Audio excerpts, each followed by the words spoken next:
Alors la lutte sur les modèles, elle peut se présenter sur le plan linguistique aussi. Quelle idée se fait-on de la langue idéale? Quelle idée se fait-on de la société idéale, de l'économie idéale? Et donc je voudrais parler un petit peu de la langue, parce que c'est un sujet qui m'intéresse beaucoup. Je ne suis pas seulement dans l'astrologie, je suis également dans la linguistique. Pour moi, les deux sont relayés. Il y a un moment donné où il faut parler du modèle de telle et telle langue,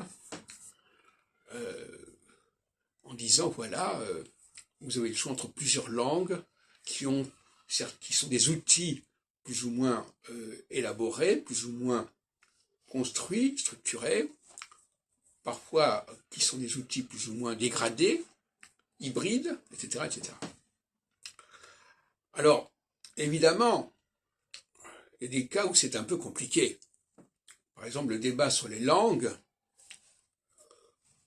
est-ce qu'on peut demander aux gens de changer, non pas leur langue, enfin, pas changer de langue, mais de modifier, de corriger la langue parce qu'elle a été corrompue, parce qu'elle a été altérée. Actuellement, on n'a pas, à ma connaissance, de débat sur ce sujet. Pourtant, il devrait y en avoir un, ne serait-ce qu'au niveau de l'Europe. Quelle est la langue que l'Europe devrait adopter? Est-ce que c'est vraiment l'anglais ou est-ce que c'est le français, etc., etc. Pour moi, c'est des sujets très importants. Mais qui exige, et c'est ça le problème, une communauté avertie. C'est ça le problème.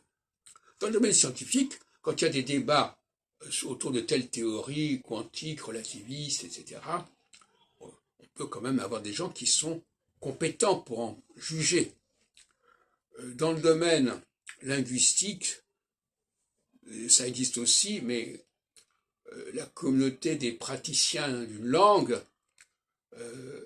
elle a quand même pas un niveau très très élevé pour pouvoir apprécier la situation, parce que tout simplement les gens disent, ben moi je pratique comme ça fonctionne comme ça, il n'y a pas de problème. Voyez-vous, les débats concernant l'astrologie ressemblent à ceux qui concernent les langues, par exemple, ou même les religions.